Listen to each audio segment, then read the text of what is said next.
네, 기도하고 시작하겠습니다.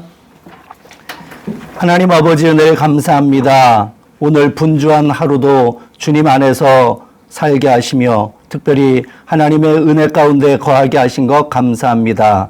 이 하루의 일과를 마치고 또 이렇게 청지기 대학으로 모일 수 있도록 인도하여 주시니 감사합니다.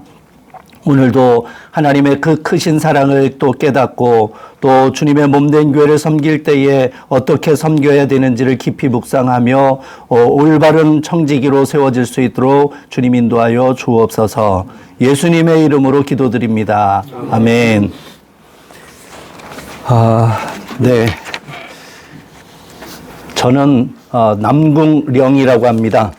성이 두자고 이름은 령입니다. 안양에 있는 꿈꾸는 교회 담임하고 있고요. 고시부는 꽤 오래전에 했었습니다. 고시부 했다가 뭐 교육자원부 갔다가 이제 다시 또 고시부의 실행위원이라 그래갖고 우리 부장님께서 또 갑자기 강의를 하라고 하셔서 붙들려서 강의를 왔습니다. 오늘은 요리문답 이제 강의하도록 하겠습니다. 저희 교회도 이제 1월 12일 날 임직을 했습니다. 1월 12일에 임직을 했는데 장로님 3분, 안수 집사님 4분, 권사님 4분 했는데 그래서 이제 11분을 하면서 작년에 4월 달에 피택을 해서 가을 노예 때 고시를 보고 그리고 1월 때 피택 다음 주부터 공부를 시작을 해갖고 임직 바로 전주 1월 5일까지 공부를 했습니다. 저희는 이제 청지기대학 이제 오실 수 있는 분들이 없어가지고 그냥 교회에서 다 같이 했는데 굉장히 오래 했죠. 아마 다 도망을 가셨을 것 같은데 그래서 숙제도 되게 많았어요.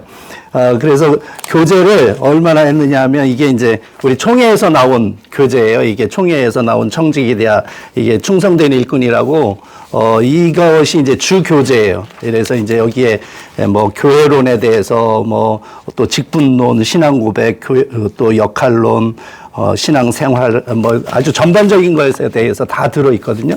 이제 우리 총회에서 만든 피택 항전직 교육교재예요. 그래서 이게 주 교재고 그리고 부교재로 2권을 또 했어요. 그래서 우리는 날마다 교회가 무엇인지 묻는다라고 하는 책하고 그다음에 교회가 모여 교회를 이루는 교회. 그래서 2권을 이제 또 부교재로 해서 저희는 제가 강의를 안 하고 다 돌아가면서 이제 한 과씩 맡겼습니다. 그래서 어차피 다 피택 항전직이시니까 항전직 되실 분들이고 장로님 되실 분들이고 권사 안수 집사님 되실 분들이니까 충분히 강의하실 수 있잖아요.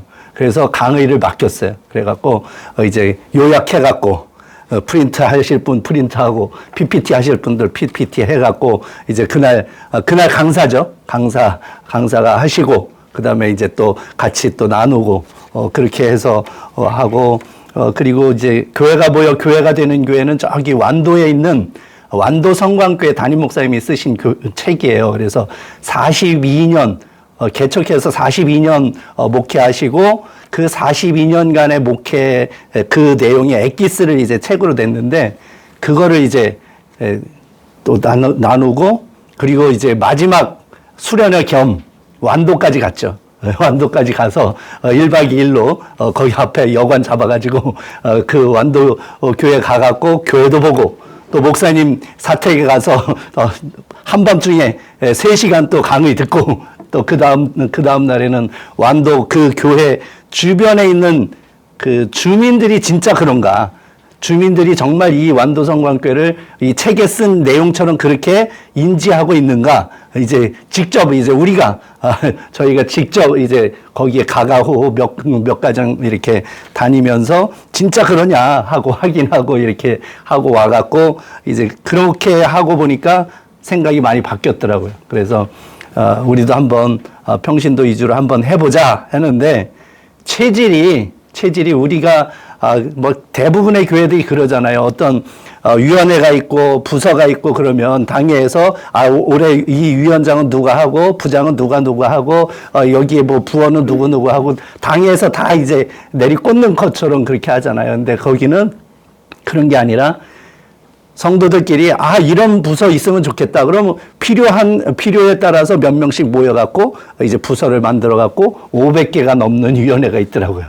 그래서 뭐 하다못해 주보위원회도 있는데 주보위원회도 주보의 내용 40몇 페이지더라고요. 매주 40몇 페이지 주보를 만들어요. 근데 그 내용을 이제 수집하는 또 팀이 있고 그 다음에 그거를 이제 편집하는 팀이 있고, 출력하는 팀이 있고, 호치케스 찍는 팀이 있고, 그걸 또, 이제 그 관공서까지 쫙 이렇게 놓더라고요. 그것도 놓는 팀이 있고, 뭐 이러면서 이제 그 주보 하나에도 몇 개의 위원회가 이제 들어있는, 그래서 그거를 다, 이제 성도들이 감당하게 해서 성도들이 움직이게 하는 그러한 교회로 이제 시무를 하셨다. 그러면서 이제 책을 쓰셔서 그거를 이제 보고 왔는데, 거기도 사실은 10년 동안은 굉장히 힘드셨다고 하더라고요. 10년 동안은 엄청나게 힘들고, 그랬는데 이제 10년 넘어가면서 조금씩 변화되어서 지금의 교회가 되었다고 하는 이야기를 들었는데,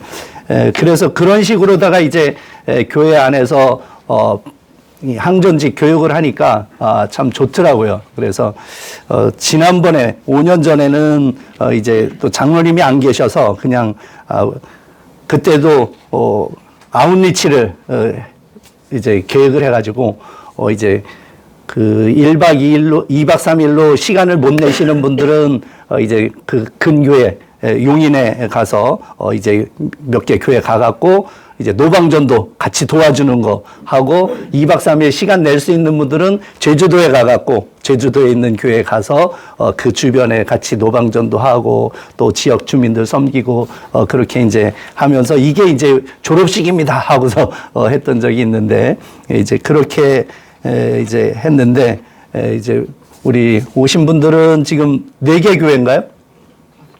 5개 교회. 근데 다 장로님 되실 분들, 장로로 피택 받으신 분들인데, 이제 오늘 또 그동안 앞전에도 많이 좋은 강사님들 통해서 교육 잘 받으셨는데, 오늘은 되게 딱딱한 거고 어려운 거고, 그래서 참 그런 시간입니다. 그래서 서두에 좀 시간을 많이 끌었습니다. 이 요리문답이라고 이제 되어 있는데, 요리문답. 그래서 책을, 이제, 이 요리문답이 이제 소요리문답 아시잖아요. 그래서 소요리문답이 우리 교단은 이거를 안 만들어서 참 속상해요. 이게 합동 측 거잖아요. 합동 측에서는 이런 것들을 교재를 참 잘 만들고 또 배포도 잘하고, 잘 활용도 잘해요. 사실 이 소요리 문답 같은 경우는, 이제 옛날에는 이제 신앙 기본서죠. 세례 받으려면 이제 이거 다 공부해야 되는 거였는데, 요즘 뭐 우리 이거 세례 받을 때 이거 다 공부해야 된다 그러면은 세례 받을 사람이 그렇게 많지 않을 것 같아요. 그죠? 근데 이게 필수인데, 사실 우리 교단에서도 우리 교단 이름으로다가 좀 번역도 하고 이렇게 편집도 하고 했으면 좋은데, 그게 없더라고요, 우리 교단은. 그래서 합동특허, 부득이하게 합동특허, 요게 이제 나와 있어서 요거를 사왔습니다. 그래서 사드렸는데, 이 요리문답, 사실은 이제 중요한 교리다. 그래갖고 사실은 교리문답이죠, 교리문답. 아주 중요한 교리다. 그래서 이제 요리문답. 그런데, 그래서, 이제 어떤 분들은 요리문답 그렇지 않고 그냥 교리문답이다. 이렇게 이제 사용하시기도 합니다. 교리문답, 이 요리문답이 여러 가지가 있습니다. 여러 가지가 있는데, 오늘 그 교재에 보면은, 3대 요리문답, 이렇게 제가 써놨습니다. 그런데, 거기에 보면은, 이게 이제 우리 교단, 이 충성된 일꾼, 이 책에서 이제 3대 교리문답을 사실은 이제 루터의 요리문답, 하이델베르크 요리문답, 웨스트민스터 요리문답 이렇게 세 가지를 이제 제시를 하고 있는데 요것도 참 제가 준비를 하면서 불만인 게 아니 우리가 장로교인데 장로교 위주의 요리문답을 3대 요리문답으로 써야 되는데 이 루터의 요리문답을 1번으로 넣었더라고요. 그래서 참 그것도 속상한 문제였는데 그래서 우리 원래 이제 개혁교회 전통의 개혁교회 요리문답 3대 요리문답은 제일 먼저가 이제 우리 특히 이제 장로교 쪽에서는 루터보다는 장로교는 누굽니까? 존 칼뱅. 예, 칼뱅의 요리문답, 칼뱅의 요리문답을 우리가 중요시해야 되는데 우리 교단 이 충성된 일꾼에서도 여기에서도 그거를 빼뜨렸더라고요. 그래서 제가 거기에다가 이제 다시 첨언을 했는데 그래서 1번이 제네바 교회 요리문답 1541년 이게 바로 존 칼빈이 이제 만든 겁니다. 그래서 칼뱅의 요리문답을 보면 373개의 조항이에요. 여기에 보면 이제 이 책의 절반을 이게 이제 개혁교회 3대 요리문답 이렇게 아예 책으로 나와 있는데 이건 역시도 이제 좀 우리 교단하고는 좀 거리가 있지만 어쨌든 장로교인데 합동 측 쪽에서 내신 책이라서 어쨌든 여기에서는 이제 이 제네바 교회 요리문답을 1번으로 넣었어요. 그러니까 곧 존 칼빈이 만들어 놓은 373개 조항에 있는 1541년에 만든 이 요리문답을 1번으로 넣었고요. 그리고 2번이 이제 1563년에 만든 하이델베르크 요리문답. 이 하이델베르크 요리문답 이게 이제 또 중요한 게 이 하이델베르크는 독일이잖아요. 근데 독일은 루터교잖아요. 그러면 루터의 요리문답이 더 중요하고 루터교가 터를 잡고 있는 그 땅에서 이제 칼빈주의의 이 하이델베르크 요리문답이 이 독일 땅에서 만들어졌다는 거 그리고 그것이 배포되었다는 게 아주 중요해서 그래서 이제 두 번째로 중요한 것이 이제 하이델베르크 요리문답 그렇습니다. 그래서 이거는 129개 조항입니다. 129개. 그래서 요리문답이 129개의 문항이 있고요. 그리고 세 번째로가 이제 우리가 지금 받으신 거 이거 소요리문답, 웨스트민스터 소요리문답. 이것이 이제 세 번째입니다. 이것이 이제 소요리문답이 107개 문항이죠. 107개. 그래서 이 요리문답은 뭐 하는 거냐? 요리문답은 바로 우리의 믿음, 우리가 뭘 믿는지 또 어떻게 믿어야 되는지 그것에 대해서 이제 문답식으로 만들어 놓은 거예요. 그래서 궁금해하는 내용, 그 질문이 있고요. 그리고 그것에 대한 답. 그래서 문답 형식으로 해서 이제 만들어진 겁니다. 사실은 이게 신앙교육서라는 거죠. 요즘으로 말하면 신앙교육서. 그래서 초기에는 이것을 55개로 만들었대요. 55개 문항. 그러니까 이거를 55개로 만들어 가지고 1년에 매주 한 주에 한 문항씩 이제 공부하게. 그래서 신앙교육을 이걸로 했다는 것이죠. 그래서 신앙교육서로 사용을 했는데 그래서 그 내용으로 보면 그 제네바 교회 요리문답을 보면 4개의 그 큰 챕터가 4개로 나뉘어져 있습니다. 그래서 신앙에 관해서, 율법에 대해서, 기도에 대해서, 성례에 대해서 이렇게 크게 4챕터로 만들어져 있고 그 안에 세분화로 이제 373개 문항이 들어 있고요. 그다음에 이제 하이델베르크 요리문답 같은 경우는 이제 인간의 비참한 상태에 대해서 2부는 인간 구원에 관해서 3부는 감사하는 삶에 대해서 이렇게 3개 챕터로 만들어져 있고 문항수는 129개 문항으로 이렇게 만들어져 있습니다. 그리고 이제 웨스트민스터 소요리문답은 이제 107개 문항으로 되어 있는데 사실은 이제 꼭 필요한 것만 빼고 이렇게 뺐다고 보시면 되겠습니다. 그래서 처음에는 373개 아주 방대한 아주 자세하게 중요하게 이렇게 아주 세밀하게 만들어 놨던 이 요리 문답을 그 다음에는 이제 한 몇십 년 후에는 이제 하이델베르크에서는 많이 축약을 해서 129개로 만들었다가 이제 거의 100년 후에는 이제 웨스트민스터 소요리 문답에서는 107개로 이제 요약을 해 놓았다는 것입니다. 그래서 웨스트민스터 이 신앙 고백 이 요리 문답은 영국에서 이제 그 목사 120명 그리고 장로 20명 이렇게 해서 아주 집중적으로 기도하면서 정말 우리 신앙에 꼭 필요한 게 뭐냐 그것을 서로 나누고 그러면서 우리가 지향해야 되는 그러한 신앙의 교리들을 엄선해서 만든 것이 이제 이 107개 조항이지요. 그래서 이 칼빈주의 교리의 가장 완숙하고 그리고 신학의 집대성된 그러한 요리 문답, 교리 문답이라고 할 수가 있습니다.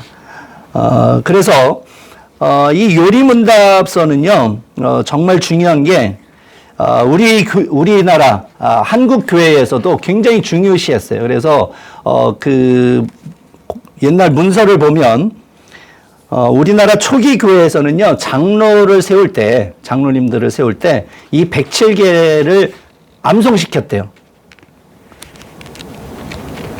우리도 우리는 지금 이제 시험을 보는데 시험 보는 것 갖고 안 되고 그 당시에는요 암송을 시켰답니다. 여러분 암송하셔야 되는데 장로님 되시려면 어떡하죠? 그래서 그만큼 엄격하게 이제 했다는 것이죠. 그리고 이것을 이제 우리 교단에서도 1967년에 52회 총회에서 우리의 교리다. 우리 통합 측 교리다. 그렇게 해서 받아들여 가지고 우리의 헌법에 이제 들어가 있게 됩니다. 그래서 이제 이 요리 문답이 이렇게 돼 있고요. 그래서 이 소요리 문답이 이렇게 돼 있으니까 여러분 요거를 잘 보시고 또 서점에 가면 여러 가지가 있어요. 그래서 번역이 약간 다릅니다. 번역이 약간 다르고 특히 요 합동 측거 요거를 제가 이제 그 선택한 이유는 칼라잖아요. 다른 건 우중충한데 이건 칼라고요. 그리고 중요한 것이 여기는 그 답에 가로 열고 성경 구절 이 구절에 대한 여기에 그 성경 근거가 성경 구절이 다 기록이 되어 있어요. 다른 데는 없어요. 그런데 여기 이제 합동 측에서 만들어 놓은 거는 이 성경 구절이 다 있기 때문에 여기에 필요한 이 성경 구절만 찾아서 읽어 보면 그대로 성경 공부가 됩니다. 그래서 합동 측의 몇몇 교회들은 그 교회학교를 다른 공부 안 한대요. 이걸로 한대요. 그래서 이제 옛날에처럼 하루에 한 제목. 그래서 오늘은 제1 문 1이다. 그래서 사람의 제일 되는 목적이 무엇이냐. 오늘은 이거 암송하는 거예요. 교회학교 다른 공부 안 하고 이것만 한다는 거예요. 그렇게 해서 교리 공부를 하니까 애들이 2단으로 안 가더래요. 그래서 그 장성을 해도. 그래서 사실은 정말 중요한 게 이제 이 요리 문답이죠. 자, 그래서 이제 요리 문답이 이렇게 이제 있다는 거, 이제 서점에 가시면요, 요런 것들도 있어요. 요런 색깔이 이제 요게 옛날에 나온 요게 옛날에 나온 거고요. 요거는 이제 도르트 신조라고 또 이제 도르트 신조 또 다른 내용의 신조가 있고요. 요리 문답이 이게 있고, 그래서 뭐 이거 사드렸으니까.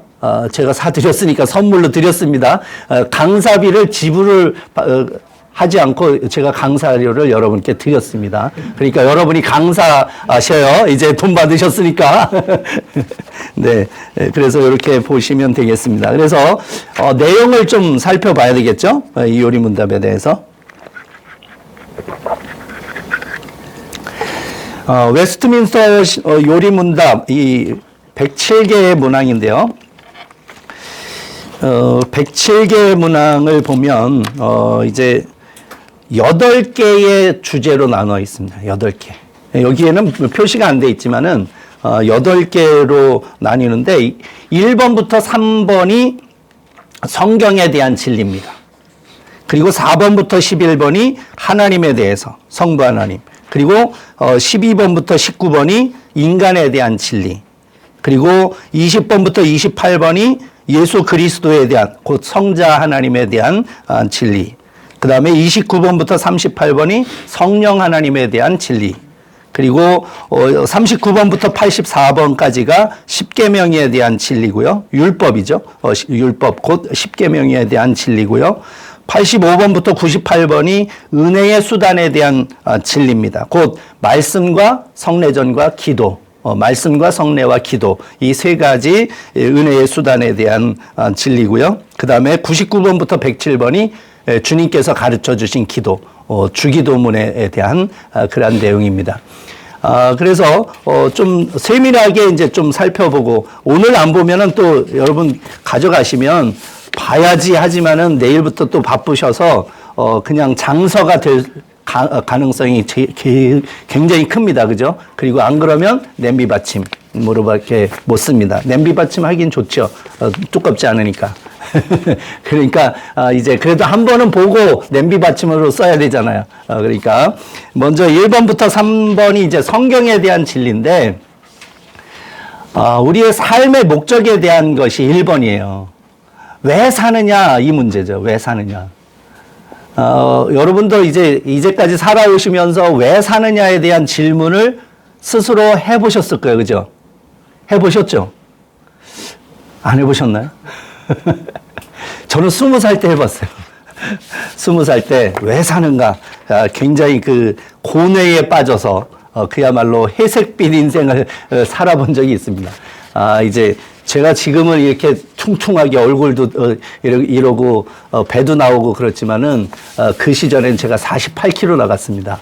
48kg 나가고 이제 조금만 움직여도 숨을 할딱할딱거리는 폐병 환자였는데, 그러면서 왜 살까? 왜 살아야 될까? 그 질문을 했어요.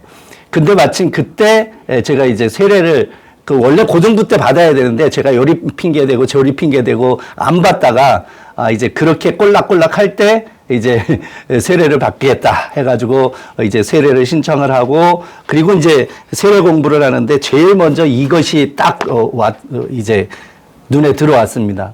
이것이 이제 사람의 제일 되는 목적. 왜 사느냐. 이거를 보니까 뭐라고 그럽니까? 사람의 제일 되는 목적은 하나님을 영화롭게 하는 것과 영원토록 그를 즐거워하는 것이다. 이게 또 이제 번역이 좀 많이 현대어로 번역이 돼서 이런데, 옛날 번역 우리가 공부한 데는 뭐라 그랬습니까? 우리가 여러분 다 공부해 보셨죠? 외워 보셨죠? 인간의 최고 목적은 무엇입니까? 인간의 최고 목적은 하나님을 영화롭게 하고 영원토록 하나님을 즐거워하는 것입니다. 제가 고등부 때 외운 거는 하나님을 영화롭게 하고 영원토록 그분을 즐거워하는 것입니다. 저는 이렇게 외웠어요. 그러니까 하나님을 영화롭게 하고 그 하나님을 영원토록 즐거워하는 것, 하나님과 함께하는 것이 함께하는 것을 즐거워하는 것, 이게 이제 우리 인생의 목적이다. 곧 한마디로 표현을 한다면 하나님께 영광 돌리는 삶을 산다 하는 것이죠. 하나님께 영광. 이게 이제 우리 인간의 목적이고 하나님께서 우리를 지으신 목적이라는 것입니다. 그래서 이 목적대로 우리가 살아가야 되는데, 그래서 우리가 교회에서 일꾼이 되고 이제 교회에서 봉사를 할 때에도 마찬가지죠. 저도 이제 목회를 하면서 보면 당회에서도 그렇고 재직회에서도 그렇고 다 발언을 하시는 분들이 사실 다 교회를 위해서 하셔요. 그죠? 교회를 위해서 이런 말도 하고 교회를 위해서 저런 말도 하셔요. 그런데 다 교회를 위해서 하시는데 중요한 것은 그게 정말 하나님께 영광이 되느냐. 이제 한 번 더 정말 하나님께 영광이 되는 일인가를 생각을 하고 그 말을 한다면 사실은 다툼이 있을 수가 없고 그리고 분열이 있을 수가 없죠. 그런데 모두 다 그냥 하나님, 이 교회를 위해서 한다. 여기에만 있는 거예요. 그거보다 한 단계 더 넘어가서 하나님의 영광을 위해서 해야 되는데 정말 내가 이렇게 하고 내가 이것을 주장하고 이렇게 추진했을 때 이게 정말 하나님께 영광이 될까? 생각을 해봐야 된다는 거죠. 근데 우리는 되게 저 사람이 저렇게 얘기하니까 나는 이렇게 얘기하고 그러면서 이제 명목은 교회를 위해서 하는 말이다. 이제 그러면서 모두 다 교회를 위해서 말을 한다고 하면서 교회를 위해서 하는 말인데 나중에 보면 그게 싸움이 되고 다툼이 되는 그러한 일을 이제 겪게 되는데 그러면 안 된다는 것이죠. 그러니까 이제 하나님께 영광, 정말 하나님께 영광이 되는 일이 뭐냐. 그러니까 내 의견과 다른 사람의 의견이 상충되었을 때 둘을 놓고 봤을 때에 더 하나님께 영광이 되는 것이 뭔가? 그러면 다른 사람의 의견이 더 하나님께 영광이 되는 것이라면 내가 생각하고 내가 정말 기가 막힌 방법이라고 내가 주장을 했지만은 그거보다 더 다른 사람이 이야기한 것이 더 하나님께 영광이 된다면 내 것을 포기하고 그분의 의견을 이제 존중하고 함께 힘을 이제 모아서 하나가 되어서 가면 그러면 아무런 문제가 없지요. 그런데 대개 이제 내가 했으니까, 내가 말했으니까, 그래서 이제 싸움이 되는데 그렇게 하면 안 된다는 거죠. 하나님께 영광. 그리고 이제 1번부터 3번이 그래서 이제 이 성경에 대한 진리입니다. 그리고 4번부터 11번이 이제 하나님에 대한 성부 하나님에 대한 이야기죠. 성부 하나님에 대한 이야기. 하나님께서 온 우주 만물을 창조하시고 그리고 또 삼위일체 하나님이시고 이러한 것이 이제 4번부터 11번까지의 내용입니다. 이 삼위일체 교리 이것도 중요하잖아요. 그죠? 삼위일체 교리를 이제 설명을 해봐라 그러면 여러분은 설명이 됩니까? 설명이 안 되죠. 설명을 하려고 하면 할수록 더 미궁에 빠지는 게 삼위일체 교리예요. 그래서 역사적으로도 교회사에서도 보면 이 삼위일체 교리에 대해서 이렇게 설명하고 저렇게 설명하고 그런데 정말 기가 막힌 방법이라고 생각을 했는데 그게 문제가 있는 그 중에서 하나가 뭐냐면 저도 이제 신학교 다닐 때 이거 기가 막힌 방법인데 근데 나중에 생각해 보니까 그게 아니더라고요. 그게 뭐냐면 여러분 집에서 다 어머니고 아버지시잖아요. 그죠? 집에서는 어머니고 아버지예요. 교회 가시면 아직까지는 이제 안수 집사님, 권사님, 피택 장로님으로 이제 불리잖아요. 교회 가면. 그죠? 직장에 가면 부장님이든지 사장님이든지 이사님이시든지 그러잖아요. 그죠? 근데 집에 있는 사람이나 교회 간 사람이나 회사에 간 사람이나 나는 똑같아요. 하나예요. 그죠? 근데 가는 그 장소에 따라서 불리는 이름이 달라요. 그렇다고 내가 아닌 게 아니잖아요. 나는 난데, 그죠? 그 장소에 갔을 때 나에 대한 이름이, 나에 대한 호칭이, 명칭이 이제 바뀌었을 뿐인 거죠. 그래서 성부, 성자, 성령 하나님에 대해서 이렇게 설명한 분도 있어요. 그래서 성부 하나님, 이제 한 분인데, 하나님은 한 분인데, 이제 성부 하나님의 그 모습으로 보인 사람은 성부 하나님, 또 성령 하나님, 성자 하나님, 이렇게 이제 설명을 하는 경우도 있었는데, 그것도 이제 심각한 오류가 있는 거죠, 사실. 그래서 정확한 표현은 또 아니에요. 그래서 이게 이제 설명을 하려고 하면 할수록 더 미궁에 빠지는 것이 이제 삼위일체 교리예요. 어쨌든 중요한 것은 하나님은 한 분이죠. 하나님은 한 분. 그런데 삼위가 있다는 거예요. 세 위격이 있다는 거죠. 성부, 성자, 성령. 그리고 성부, 성자, 성령 하나님은 이 삼위일체 하나님은 하시는 일은 늘 함께 하신다는 거죠. 그래서 단적으로 창세기 1장에서 온 우주 만물을 창조하실 때에도 성부 하나님께서 창조하시잖아요.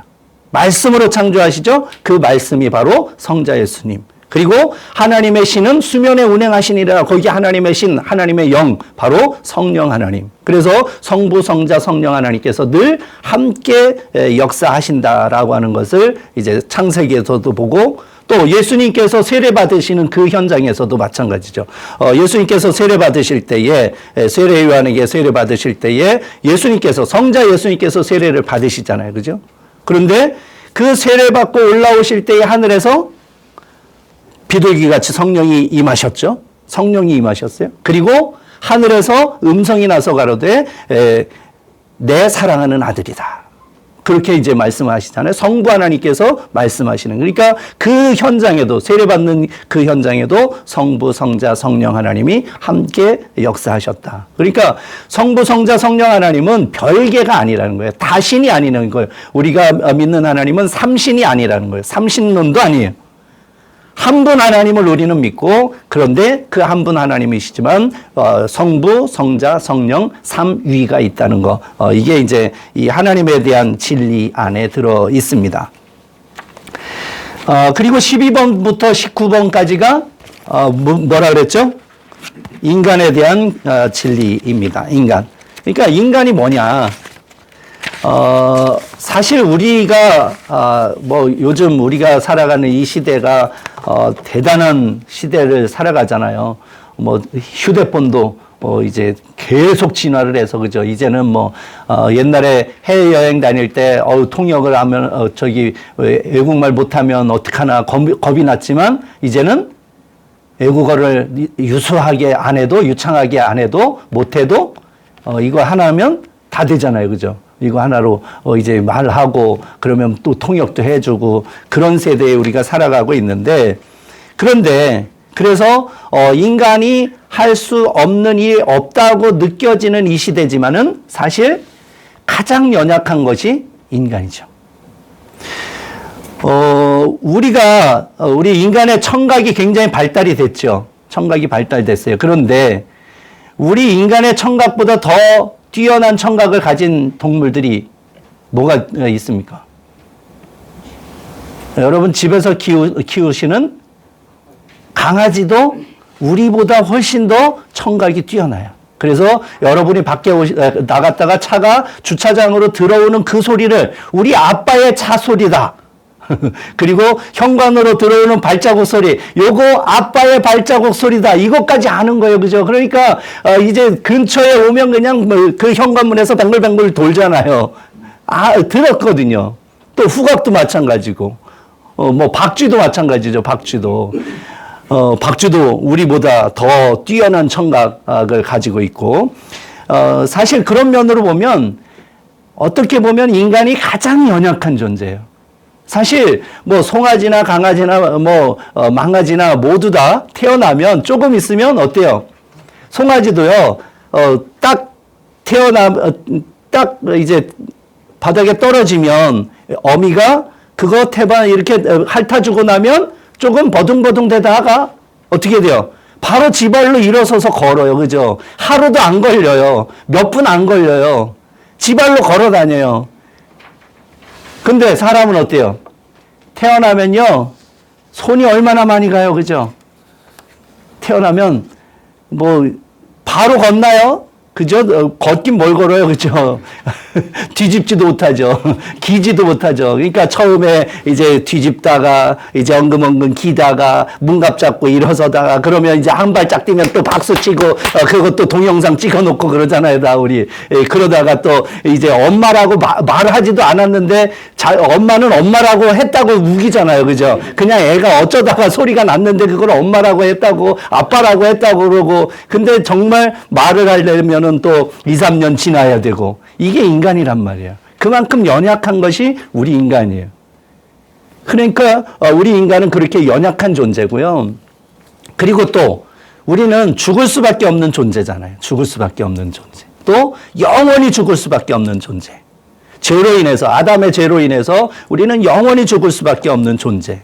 그래서 영원히 죽을 수밖에 없는 존재이기 때문에 우리는 우리 스스로를 구원할 수 없다. 그래서 구원자가 밖에서 와야 되는데, 그 밖에서 우리를 구원하러 오신 분이 바로 예수 그리스도다. 그래서 우리 인간에 대한 진리는 우리 인간에 대한 이제 연약함, 이것을 이야기를 하고, 그래서 그렇기 때문에 우리를 구원하시기 위해서 예수님이 오셨다. 이게 이제 그 다음에 이제 20번 20번부터 28번에 대한 이제 예수 그리스도에 대한 진리입니다. 예수 그리스도에 대한 진리 가운데서 중요한 것이 이제 예수님은 참 하나님이시면서 참 사람이라는 거. 이게 또 중요하죠. 참 하나님이시면서 참 사람이라는 거. 예수님은 그래야 우리를 구원하실 수 있는 구원자이시기 때문에. 그렇지 않으면 우리를 구원하실 수가 없어요.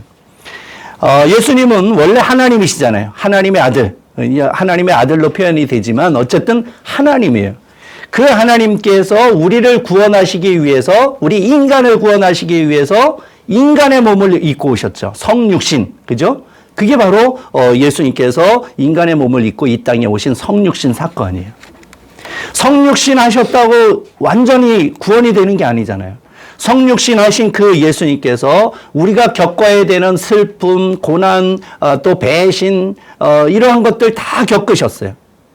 그리고 마지막에 예수님께서 십자가에 달려 돌아가셨어요. 예수님은 죄가 없으신 분이잖아요. 하나님이시기 때문에, 그죠? 참 하나님이시기 때문에 죄가 없으신 분이에요.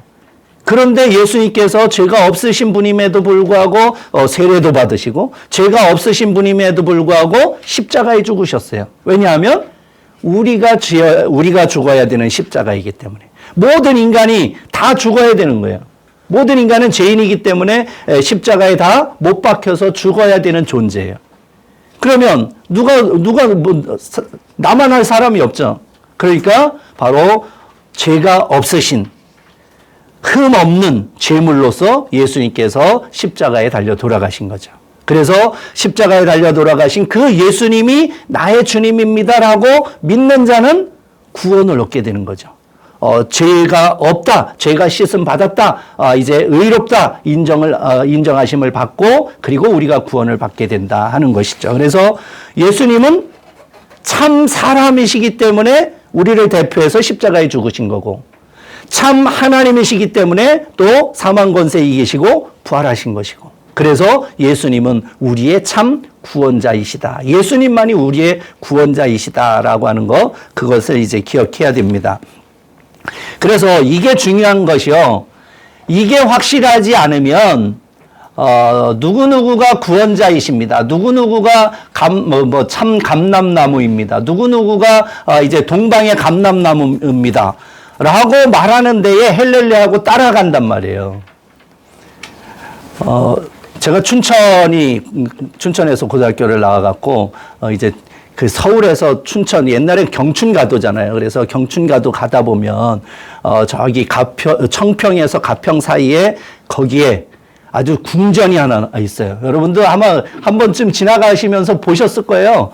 에덴성애라고, 그죠? 에덴성애. 그래서 거기에 그 예식장부터 놀이공원, 뭐 호텔, 그리고 그 겉에 보이는 것뿐만이 아니라 그 안에 들어가면요, 완전 궁전. 그게 동방의 감람나무님이에요.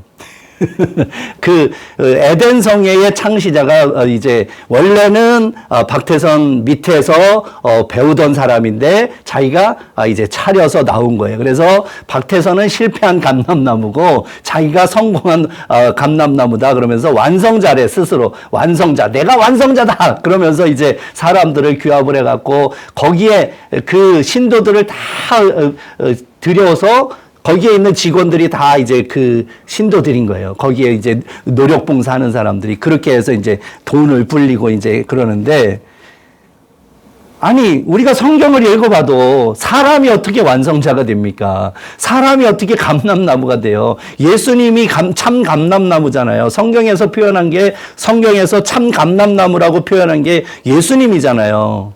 그런데 내가 참 감람나무다, 내가 완성자다 그러는데 사람들이요 왜 그렇게 따라가요? 뭐 그뿐만이 아니잖아요. 우리가 정말 좋은 단어는 왜 이렇게 이단들이 많이 써요? 우리가 정말 꿈꿔야 되는 게 새하늘과 새 땅 아니에요? 우리가 꿈꾸는 게 새하늘과 새 땅인데 한자로 말하면 새하늘과 새 땅이 뭐예요? 새하늘과 새 땅 한자로 말하면 신천지잖아요.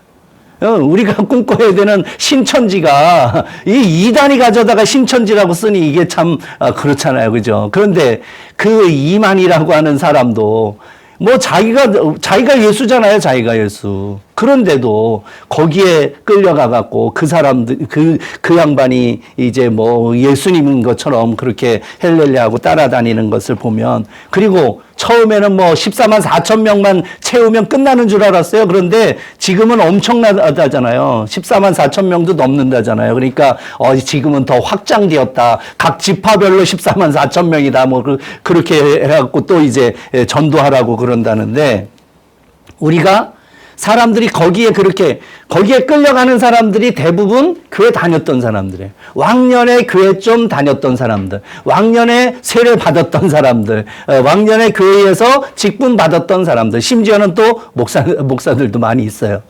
가갖고 거기에 부역하고 있어요. 그런데 왜 그래요? 바로 이 요리문답. 예수님이 누구신지에 대한 분명한 신앙 고백이 없으니까, 헷갈리니까, 그러니까 그런 데에 가갖고 이제 빠져드는 거죠. 그래서 예수님은 우리를 구원하러 오신 참 하나님이시면서 참 사람이신 분이다. 요거 이제 중요하고요. 그 다음에 이제 29번부터 38번이 성령님에 대한 거죠. 성령님에 대한. 그래서 성령님이 하시는 역사는 깨닫게 하시죠. 그리고 알게 하시죠. 그리고 영접하게 하시죠. 그러니까 내가 죄인이라고 하는 것을 깨닫게 되는 게 성령님의 역사예요. 여러분, 죄인이라는 것을 깨달으셨어요? 깨달으셨어요? 어때요? 너무 오래돼갖고, 뭘 그런 걸 물어요. 그건 당연한 거 아니에요? 그래도 당연한 거 아니라도 매일 매 순간 우리는 나는 죄인이라는 것을 깨닫고 고백해야 돼요. 내가 죄인이었다고 하는 사실을 고백하지 않으면 교만에 빠질 수밖에 없어요. 그것을 누가 하신다고요? 성령님이. 성령님이 늘 깨닫게 하시는 거예요. 내가 죄인이다. 우리는요, 성령님이 이것을 깨닫게 하시지 않으면 금방 변질돼요. 우리 인간이라고 하는 존재는요, 너무 쉽게 변질이 돼요. 그 꽃도 아름다운 꽃일수록 쉽게 져요. 그죠? 금방 지고 금방 지저분해져요. 저는 봄이 되면 이제 목련꽃이 참 아름답더라고요. 이제 그 결혼하기 전에는 목련꽃, 그 베이지색 목련꽃이 착 피면 저는 그게 웨딩드레스 입은 어떤 처자로 보였어요. 늘. 그래서 목련꽃이 이제 참 아름답다고 생각을 했는데, 목련꽃이 오래 안 가더라고요. 그죠? 그리고 목련꽃이, 그렇게 아름다운 목련꽃이 떨어지면요, 어때요? 바나나 껍데기처럼, 그죠? 미끈미끈하고, 그리고 조금만 시간 지나면 그냥 갈색에다가 시커매갖고, 마치 뭐 개똥처럼 이렇게 지다랗게 이제 되는 거. 근데 우리 인간도 그래요. 우리 인간도 성령님께서 우리를 깨닫게 하시지 않으면 금방 변질되는 게 우리 인간이에요. 정말 내가 하나님의 은혜에 충만했어도 이 성령님이 역사하시지 않으면, 깨닫게 하시지 않으면 금방 교만에 빠져요. 뭐 우리 다 경험했던 거 아닙니까? 옛날에 이제 부흥회 출신들이시잖아요. 부흥회 때 붓개나 치셨던 분들이 지금 장로 되신 거 아니에요? 그죠? 부흥회 때 교회에서 뭐 드럼이나 기타나 뭐 하다못해 탬버린으로도 치셨던 분이 지금 다 장로 피택 되신 거 아니에요? 그렇게 왕년에 그거 못 해보신 분들은 피택 못 받아요. 그죠? 지금 다 그 시절에 그렇게 부흥의 출신들이 이렇게 이제 장로로 피택되셔서 이제 임직을 앞두고 계시는데, 그 부흥회 때 봐요. 정말 그 부흥 강사님이 오셔갖고 뭐 주야 해갖고 뭐 해갖고 이제 기도하고 그럼 눈물 콧물 빼잖아요. 뭐 2시간도 좋고 3시간도 좋고 뭐 한밤중이 돼도 12시가 넘어도 이제 밤새도록 이제 그렇게 뒹굴고, 그리고 이제 집회가 마치고 집에 갈 때는 횡단보도 앞에서 싸우잖아요. 그죠? 주차장에서 싸우잖아요. 같이 은혜를 받은 사람이 주차장에서 왜 너 안 빼냐? 너 지금 정신이 있냐 없냐? 우리는 지금 빨리 가야 되는데 내 길을 막냐? 그러면서 뭐 고운 말로 하나요. 그죠? 거기에선 다 XX 뭐 다 하지요. 그게 뭐예요? 분명히 불과 몇 분 전에는 눈물 콧물 쏙 빼면서 은혜를 받았다고 했던 사람들이 내려오면 그렇게 되는 거예요. 성령님이 그 예배당 안에서만 역사하셨나 봐. 그죠? 주차장에서는 역사를 하시지 않나 봐요. 그죠? 이게 매 순간, 그래서 우리가 운전대를 잡으면서도 늘 기도해야 돼요. 저도 정말 운전할 때 본색이 드러나요. 옛날에 그 학교 다닐 때 그 곽선희 목사님이 수업 중에 그런 얘기를 하시더라고요. 나중에 사익감을 테스트 하려면은 운전을 시키고 옆자리에 앉아보라고. 그래갖고, 쫙 가면서 요리 갔다 저리 갔다 하는 사람은 절대로 사이 삼지 말래요. 왜냐하면 변덕이 심한 사람이니까. 근데 운전대를 잡으면 본색이 나오잖아요. 저도 굉장히 좀 순해 보이잖아요. 그죠? 되게 얌전해 보이잖아요. 근데요, 차에 오르면 왜 그렇게 그냥 질주 본능이 나는지요. 그리고 또, 내 앞에 누가 있으면 못 견디는 거예요. 그래, 막 달리고. 근데 지금은 이제, 많이 하고, 그래서 이제 좀 많이 누그러졌지만, 거기에서도 마찬가지예요. 그 순간에. 안 그러면 싸워요. 저 예전에 부목사로 있을 때 방이동에서 그런 분들 봤어요. 주일날 교회가 끝나고요. 이제 차들이 쫙 갔잖아요. 쫙 갔는데 앞차 뒤차가 우리 그 교회 집사님들이었어요. 서로 친한 분들이었어요. 근데 이제 뒤차가 앞차 아니까 이제 막 쌍라이트 키고 막 이제 장난을 친 거예요. 그랬더니 이제 앞차 집사님이 좀 우락부락 했거든요. 좀 다혈질이었어요. 다음 신호에 딱 서니까 문 열고 나와갖고 어떤 새끼야 그러면서 이제 문을 확 열었는데 같은 교회 집사님이었던 거예요.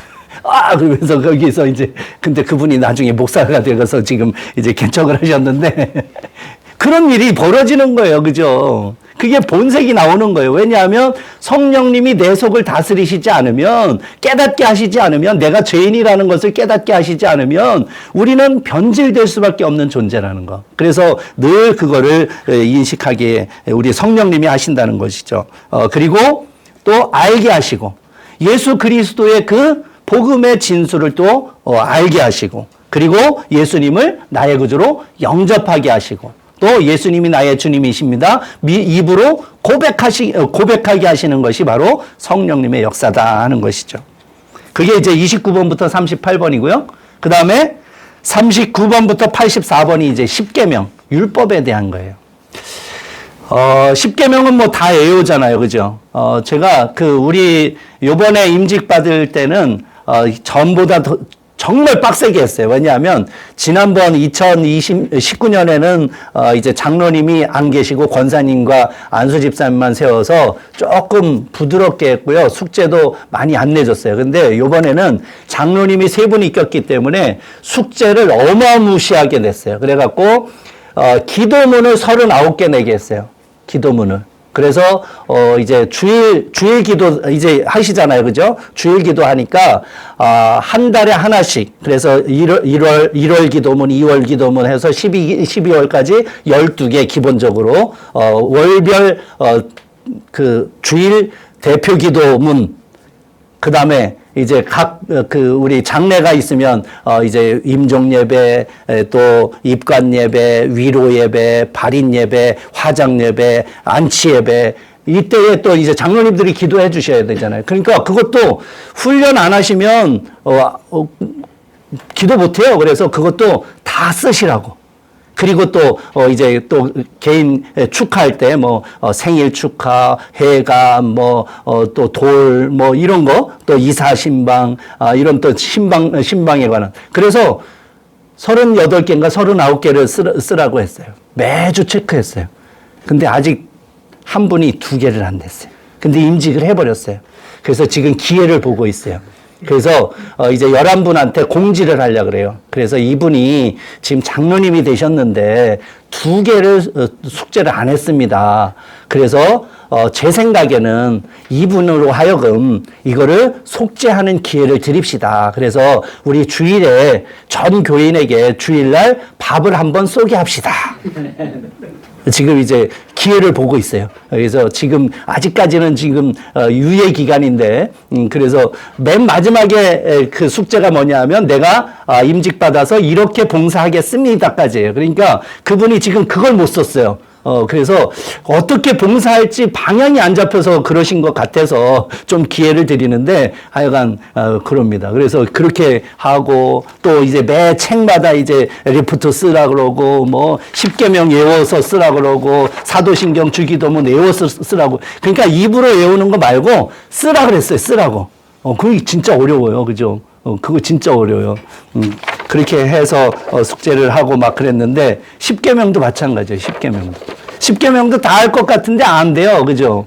그래서 사실은 우리 세례 받을 때 다 외웠어야 되는 거예요, 이거. 우리가 그 청지기 대학에서 해야 될 공부하는 게 사실은 세례 공부 때 했어야 될 문제예요. 세례 공부 때 다 했으면 아주 뭐 수월하게 하실 수 있는 일이에요. 근데 세례 받은 적이 너무 오래돼서, 그죠? 다 한 30년 넘었죠? 고등학교 2학년 때쯤 세례를 받았으니까, 그죠? 입교를 했어도 그때니까, 중3 이후니까, 지금 다 연세를 제가 대충은 알잖아요. 50대 이상이시니까. 그러니까 최소한 40년 넘은, 그러한 연식이기 때문에 이제 남는 게 이상한 거죠. 사실은. 근데, 꼭 기억해야 될 일인 거죠. 그래서, 10계명 너무너무 중요하다. 10계명에서 중요한 것은 10계명을 요약을 하면 몇 가지일까요? 예수님이 요약을 해주셨는데, 그죠? 두 가지, 뭘까요? 하나님 사랑과 이웃 사랑. 그럼 하나님 사랑에 대해서는 몇부터 몇 가지? 1부터 4까지. 또 이웃 사랑에 대해서는 5부터 10까지. 6개. 네, 이렇게 이제 하나님 사랑, 이웃 사랑. 이게 이제 10계명의 내용이고 정신이죠. 그리고 그 안식일과 주일에 대한 거, 이게 이제 또 이제 문제인데, 이단들이 이제 주로 이제 요즘 이단들이 대부분 토요일에 해요. 그죠? 왜냐하면 그날이 진짜 안식일이다. 그러니까 야 너네가 잘못됐어 그러면서 우리 기성교회를 향해서 너네가 잘못된 거야. 너네는 태양신의 축일에 하잖아. 원래 성경에서는 제7일 안식일에 하라고 했잖아. 그래서 제7일 안식교회도 있는데 어때요 여러분? 어느 날을 지켜야 돼요? 안식일을 지켜야 돼요? 주일을 지켜야 돼요? 우리가 주일 지키니까 주일 지켜야 되겠죠. 근거는 뭐예요? 근거는 주일을 지켜야 되는 근거. 그렇죠. 이거죠. 그러니까 이것도 나와요 여기에 나온단 말이에요. 그러니까 그 원래는 안식일을 기억하여 거룩히 지키라 이게 10계명에 나오잖아요. 그죠? 안식일을 지켜야 되는 거예요. 그거는 하나님께서 정하신 날이고 하나님께서 우리에게 쉼의 시간을 주시기 위해서 안식의 시간을 주시기 위해서 안식일을 제정해 주셨어요. 안 그러면 뭐 안 쉬니까. 우리 사람들 얼마나 일 중독이에요. 그죠? 특히 대한민국 사람들.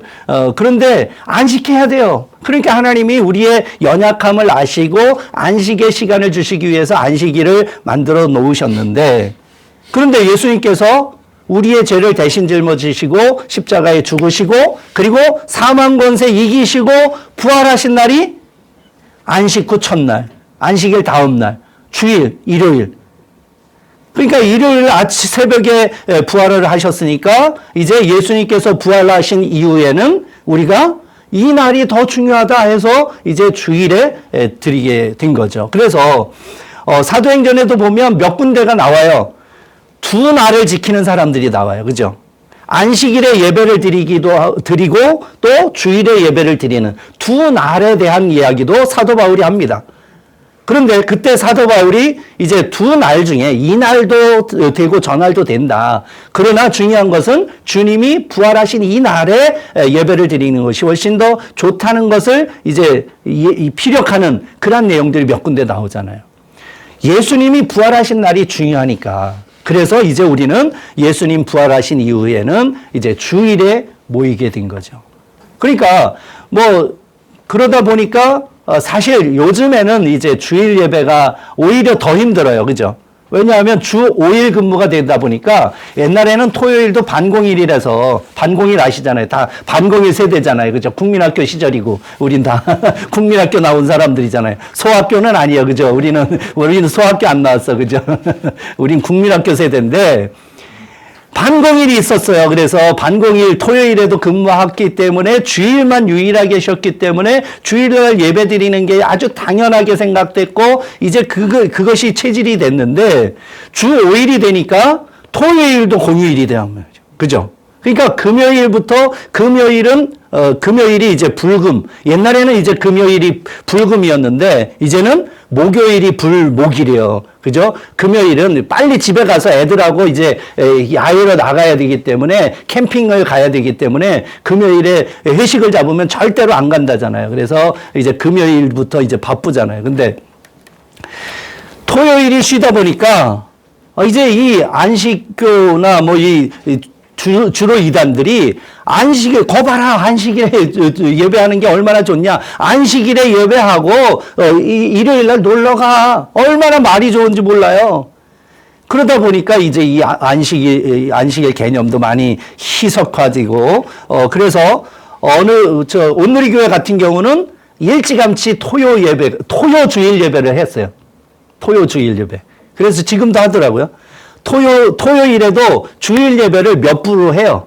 그래서 토요 주일 예배 설교는 그 담임 목사님 본문하고 다 똑같아요. 서빙고든지 이쪽에 횃불이든지 뭐 또 토요 예배든지 또 다른 캠퍼스에서든지 예배 드릴 때 본문은 다 똑같더라고요. 근데 설교 제목만 약간씩 다르게 하고 이제 담임 목사님하고 똑같이 설교를 하는데 토요 예배도 있더라고요. 왜냐하면 토요일 날 주일 예배 드리고 가라는 거예요.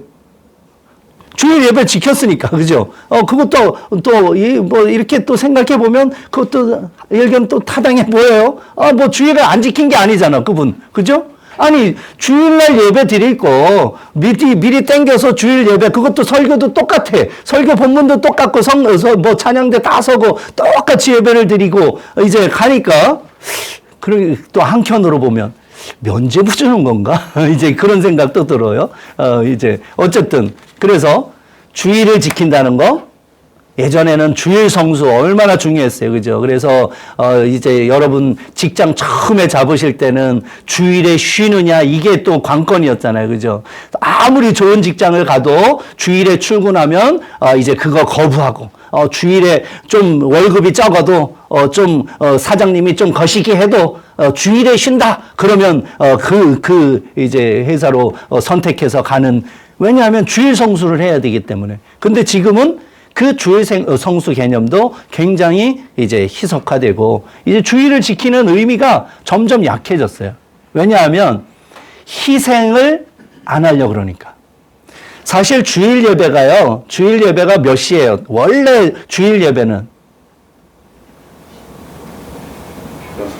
11시. 그죠? 11시에 대개 하잖아요. 이 11시에 주일 예배를 하는 이유가 있더라고요. 그러니까 지금 이제 산업화 이전에 농경 문화 속에서의 이 11시라는 것은 그 농사할 때의 이 11시는 굉장히 중요한 시간이더라고요. 그러니까 아침부터 일을 해서 이때 일이 굉장히 손에 잡히고 일을 아주 많이 할 때가 이제 11시인 거예요. 이 시간에 일을 해야 되는데 이날은 거룩한 주일이라고 또 하나님께 빼놓은 중요한 시간이라고 해서 그 시간을 하나님께 드리는 그런 개념이 있더라고요. 주일 11시가요. 그게 이제 전통이 돼서 지금까지도 주일 대예배, 주일 본예배 그러면 11시. 그런데 뭐 1부, 2부, 3부가 있어도 너 예배 드렸냐 안 드렸냐? 1부 드렸는데 야 그게 예배냐? 뭐 이런 분들도 있어요. 같은 교회 다니면서도 이제 그런데 1부 예배도 예배인데 그죠? 담임 목사님 설교하고 다 하는데 근데 어쨌든 그게 그만큼 희생인데 이제 우리가 살아가는 이 시대를 보면 이 주일을 지키기 위한 그 희생이 거의 없다는 거죠. 너무너무 적다는 거죠. 그래서 사실 우리 한국 교회만 있는 것이 이제 처음에는 이 주일 저녁 예배도 사실은 한국 교회만 있잖아요. 뭐 유럽 교회도 그렇고 미국 교회도 그렇고 뭐 주일 낮 예배만 있고 나머지는 다 그냥 흩어져서 이제 교제하고 그러잖아요.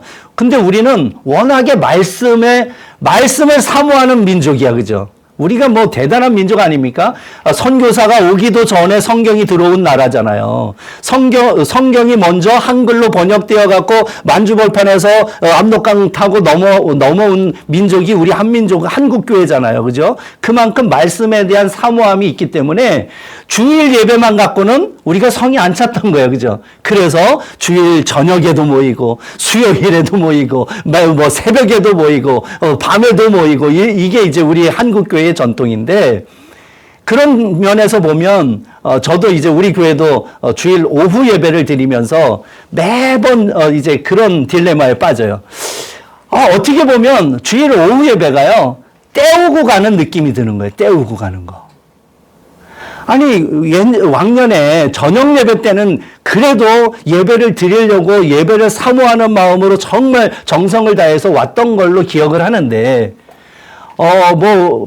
이런저런 이유를 들어서 오후 예배를 만들어 놓으니, 이 오후 예배가요, 이제 때우는 거예요. 그죠?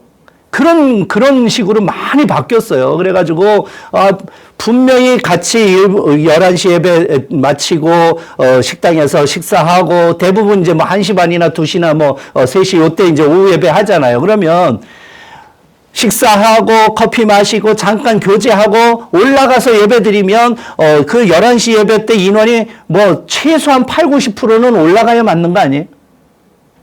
근데 교회들마다 보면 어때요? 여러분 교회는 어떠십니까? 저희는 반도 안 와요. 그죠? 반이 오면 대단한 거죠. 반이 오면 대단한 거죠. 이번 주일에도 재직 헌신 예배를 했는데 재직들도 반도 안 오는데. 그죠? 재직 헌신 예배인데 1년에 한 번 하는데 재직이라고 출석을 부른데도 안 와요. 출석을 부른다고. 내년에는 서리 집사 임명 안 한다 그래도 안 하면 말지 뭐. 그리고서 안 와버려요. 그러니까 이런 것도 예배도 그죠? 이 예배라는 것이 정말 하나님께 드리는 정말 귀한 헌신의 시간이고 봉사의 시간인데 그게 어떻게 보면 이제 그냥 때우는 식으로 지나가는 것이 너무 많다. 그래서 이 주일에 대한 개념도 우리가 다시 이제 다잡아야 되겠다. 그래서 여러분이 장로님이 되시면 이제 고민을 해보세요. 저녁 예배를 드리실 건지. 담임 목사님이 아닙니다. 그러면. 네, 그리고 십계명에 대한 진리가 그렇고요. 그 다음에 85번부터 98번이 이제 은혜의 수단에 대한 진리입니다. 은혜의 수단, 은혜를 받을 수 있는 수단을 말하죠. 여기에 보면은 그것이 이제 세 가지로 설명을 합니다. 세 가지. 그 세 가지가 뭘까요? 은혜의 수단 세 가지가 말씀과 성례와 기도입니다. 말씀과 성례와 기도. 이제 다음 주에 예배에 대해서도 제가 좀 말씀을 드릴 건데, 그 예배라고 하는 것이 이제 우리 기독교 예배랑 다른 종교의 거기도 예배라고 표현을 하면, 다른 종교 의식과 우리 기독교의 예배와의 그 결정적인 차이가 뭘까요? 그거는 일방적이냐, 쌍방적이냐, 상호 소통이냐. 다른 종교의 의식은 다 일방적이죠. 다 그러잖아요. 자기가 믿는 그 신 앞에 가서 비나이다 하잖아요. 그죠? 뭐 성황당에 가서 빌든가 아니면 귀 이렇게 늘어진 돈 갖고 와라 하고 하는 그분 앞에 금신상에 가서 이제 하든지 뭐 비나이다 하잖아요. 근데 비나이다 하면 뭘 줘야 되는데 주는 건 없어요. 그죠? 늘 비나이다만 해요. 닭똥 냄새 나도록 열심히 비는데 닭똥 냄새만 나지 다른 건 오는 게 없어요. 그죠? 그런데 우리 기독교는 전혀 달라요. 우리 기독교는 이미 하나님께서 우리에게 베풀어 주신 은혜가 있어요. 그죠? 온 우주 만물을 창조하신 은혜가 있고요. 예수 그리스도를 통해서 주신 구원의 은혜가 있어요. 이 두 가지 큰 은혜를 우리에게 주셨기 때문에 우리가 그것을 깨닫고 하나님 앞에 나와서 응답을 하는 거예요. 그 응답을 하는 게 예배예요. 그래서 응답을 해서 응답을 드리는 것이 우리의 예배 가운데에 경배와 감사와 찬양과 봉헌과 고백과 간구, 이게 우리가 하나님 앞에 올려드리는 거예요. 하나님이 이렇게 은혜를 주셨으니까 너무너무 감사해서 하나님 앞에 올려드리는 거, 이게 이제 그 응답의 내용들이잖아요. 그러면 우리가 그렇게 하나님 앞에 올려드리면 하나님은 또 가만히 안 계셔요. 그죠? 우리가 올려드린 그 경배를 받으시고 어떻게 해요? 하나님이 우리에게 내려주시네요. 주의 종을 통해서 내려주신 게 뭐예요? 바로 말씀이잖아요. 주의 종을 통해서 하나님이 말씀을 주셔요. 말씀의 새로운 은혜를 주셔요. 그리고 주의 종을 통해서 성례전을 통해서 또 은혜를 베풀어 주셔요. 성만찬과 세례를 통해서 특별한 은혜를 주셔요. 그리고 예배의 마지막, 주의 종을 통해서 강복을 선언케 하셔서 이제 우리에게 복된 백성임을 선언해 주시는 거예요. 이게 하나님께서 내려주시는 거예요. 그러니까 우리 기독교 예배는 하나님이 먼저 내려주신 것에 대해서 우리가 응답하고 그러면 하나님께서 그것을 받으셔서 또 내려주시는 이 쌍방간의 교통이 있는 것이 우리 기독교 예배라는 것이죠. 그래서 이 말씀과 성례와 기도가 그래서 중요한 거예요. 성례전에도 굉장한 은혜가 있죠. 또 말씀, 우리가 대개 이제 그 주일날 선포되어지는 그 하나님의 말씀, 주의 종을 통해서 주시는 말씀, 또 이 말씀 때문에도 많이 이제 또 교회마다 홍역을 알아요. 뭐 그래갖고 뭐 누구 거를 뺏겼느니 뭐 누구 거를 뭐 인용을 했느니, 인용 쓰면 되잖아요. 어느 목사님이 이렇게 말씀하셨습니다. 어느 책에 보니까 이렇게 됐습니다. 그러면 그거는 인용이지, 그거는 저기 아니잖아요. 그죠? 그건 인용이에요, 인용. 인용. 그런데 그거를 뭐 어쨌더니 저쨌느니, 또 사실은 그렇게 말이 나오는 것은 다 뭔가가 문제가 거시기한 것이 속에 있으니까 에라 모르겠다 이거라도 긁자 그래갖고 그 흠을 잡는 거잖아요. 저도 그런 거 당해봤어요. 예전에 목회할 때. 그래서 주일이 지나면 힘들었던 적이 있어요. 월요일만 되면 힘들었어요. 월요일만 되면 전화가 와요. 월요일만 되면 전화가 와갖고 이제 그 당시 이제 남양주 살 때인데, 남양주에서 목회할 때인데, 이제 집이 이제 부모님이 춘천에 계시니까 월요일 날 가끔 이제 춘천을 가요. 그러면 어떻게 내가 춘천을 가는 시간을 아시는가 봐. 보고 있는지 몰라도. 그래갖고 출발을 할 때 전화를 해요. 그래갖고 이제 출발을 할 때 전화를 해가지고 어제 목사님 해갖고 이제 목사님 하면 이제 문제가 있는 거죠. 하면서 어제 설교 중에 예화를 드셨는데 이것은요. 그러면서 이제 시작을 하는 거예요. 그러면 그게 시작이 돼갖고요. 춘천에 부모님 집에 도착할 때까지 그 얘기를 갖고 이제 물고 늘어지는 거예요. 한 45분, 50분 걸리는데, 예. 그 운전을 할 때 승질이 나겠어요, 안 나겠어요? 진짜 그게 이제 공황장애라는 게 그때 겪은 거더라고요. 진짜 승질 나갖고 들이받을까 막 이제 뭐 이런 거. 그런데 말씀도요, 사실은 이게 사람이 하는 소리다, 연설한다라고 생각을 하니까 그렇게 나오는 거예요. 사실은 설교라는 게 뭡니까? 주의 종을 통해서 하나님께서 그 텍스트로 주신 그 성경의 말씀을 오늘 우리의 삶의 현장 속에 어떻게 적용할 것인가. 이제 주의 종을 통해서 그 말씀을 주신 거잖아요. 그러면 그거를 아멘으로 받고 그 말씀 한 구절이라도 내가 살아내야지라고 믿음으로 받고 그렇게 살아가면 되는 거예요. 그렇게 살아갈 마음을 가져야 되는데, 그래 두고 보자. 오늘은 어떤 잘못을 하는가. 뭐 심지어는 뭐 한경직 목사님한테도 그랬대잖아요. 한경직 목사님 계실 때에도 그 국어 국문학자가 계셨다면서요. 그래갖고 한경직 목사님이 설교를 하고 딱 내려오시면 목사님 오늘 여기에 요 토시는 요거 쓰시면 안 되고요. 요 조사는 요거 쓰시면 안 되고요. 그랬던 분이 계시대요. 그런데 그 아드님이 또 그 다음 뭐 이철신 목사님 때 똑같이 또 했다며요. 뭐 그런 전설도 있더라고요. 그러니 오죽하면 옛날에 한경직 목사님이 남한산성에서 마지막에 이제 보내셨는데 남한산성에 쓰러진 나무를 보시고 그 쓰러진 나무가 쓰러졌더래요.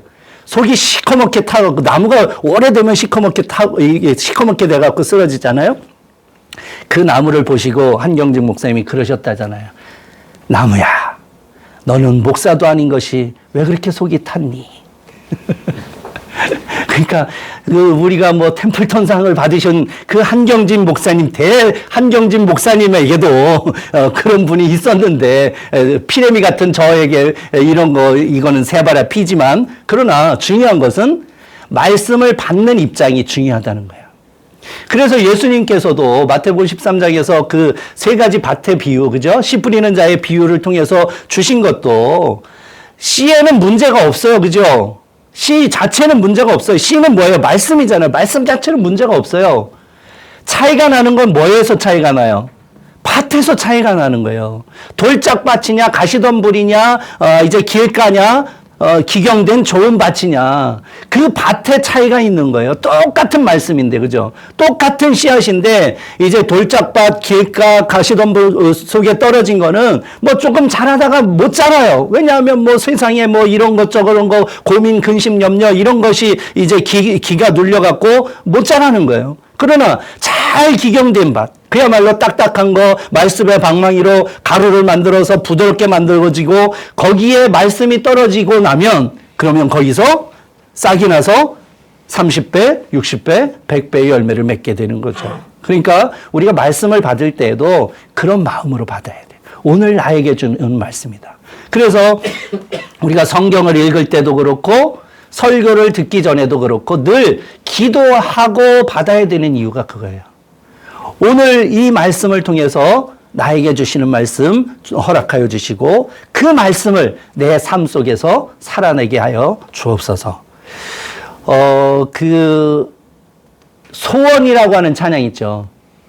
저에게 전화를 거시면 들으실 수 있는데 제 전화번호를 가르쳐 드릴까요? 저기 높이 솟은 산이 되기보다 나지막한 오름직한 동산이 되기를. 그 가사를 보면요, 정말 우리가 살아내야 될 그러한 가사예요. 그래서 그 말씀 한 절이라도, 그 말씀 한 구절이라도 내가 살아내기를 원한다는 그 마음이 거기에 들어있잖아요. 그러니까 이제 우리가 말씀을 들을 때도 그런 마음으로 듣고 또 그렇게 되면, 그렇게 기도하고 말씀을 사모하며 기다리면 은혜가 되죠. 성령님이 역사하시는데 그렇게 준비가 안 되니까 돌짝밭같이 딱딱하게 굳어진 길가같이 딱 굳어져 있으니까 말씀이 와도 튕겨져 나가는 거죠. 그러니까 이제 말씀을 받지 못하는 사람들은 이제 돼지에게 진주를 던져주는 것처럼 돼지에게 진주를 던져봐요. 돼지가 진주를 모르니까 야, 이 꿀꿀이를 줘야지 이거를 나를 먹을 거라고 주냐? 그러면 돼지가 승질나서 들이받는 거예요. 그죠? 그런 꼴이 되는 거예요. 아니, 말씀, 이 소중한 진주보다 더 귀한 말씀을 주셨는데 그거를 자기가 받을 마음이 없으니까 그게 튕겨져 나가니까 그냥 들이받는 거 아니에요? 그러니까 스데반을 돌로 치는 것도 마찬가지고요. 그죠? 회개의 영이 임해서 자기가 통회하고 자복하고 회개하면 그게 은혜가 되는데 그렇지 않으면 그냥 싸우려고 그러고 이제 그런 거죠. 그래서 은혜의 수단은 말씀과 성례와 기도다. 그리고 이제 99번부터 107번이 이제 주기도문에 대한 진리이죠. 네, 주님께서 가르쳐 주신 기도.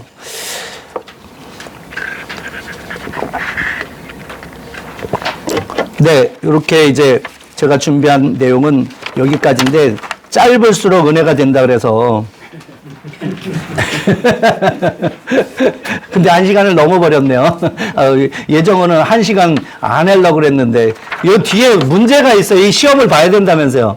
그죠? 그러니까 이제 우리 부장님이 지금부터 시험을 보셔야 되겠네. 그죠? 아니? 지금 풀어요? 지금 풀으세요. 5문제인데 주관식 하나고 객관식 4개입니다. 뒤에 있죠? 요리 문답. 요리를 어떻게 하실 건가? 다 알려주셔야 돼요. 다 알려드려야 되나? 저도 다 모르는데. 맞아요. 서로 교차해서 채점하면 되죠, 뭐, 그죠? 뭐, 얼마 안 걸릴걸요? 그죠? 5분도 안 걸릴걸요? 이거 뭐, 5문제인데.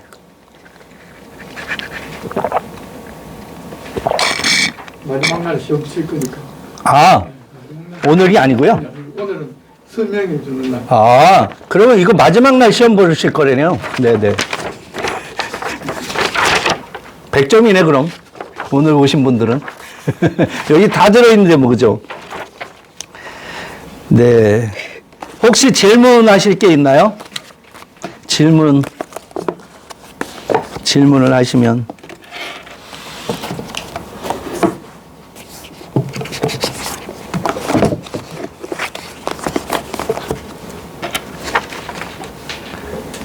네, 그러면 그래도 우리가 또 하루 종일 일하시고 또 힘든 시간에 오셨는데 빨리 끝내고 가야죠.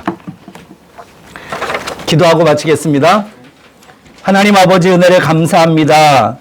하나님께서 저희들을 사랑하셔서 예수 믿게 하시고 구원받게 하시고 하나님의 백성 되게 하여 주셔서 감사합니다. 또 하나님의 은혜에 감사해서 주님의 몸된 교회에서 봉사하고 헌신할 때 하나님께서 귀하게 보시고 아름답게 여기셔서 이렇게 또 장로로 피택되게 하여 주셔서 참으로 감사합니다. 이제 피택되어서 이제 훈련의 과정 속에 이렇게 청지기 대학을 하고 있는데 하나님 이 시간마다 주님께서 은혜를 베풀어 주시고 그래서 정말 잘 훈련되어서 오직 하나님께 영광 하나님께 기쁨을 올려드리는 귀한 일꾼들로 세워지게 하여 주옵소서. 그래서 주님의 몸된 교회에서 정말 별과 같이 빛나는 그러한 봉사의 직임을 잘 감당하는 우리 장로님들로 세워지게 하여 주옵소서. 오늘도 함께하여 주심 감사하고 예수님의 이름으로 기도드립니다. 아멘.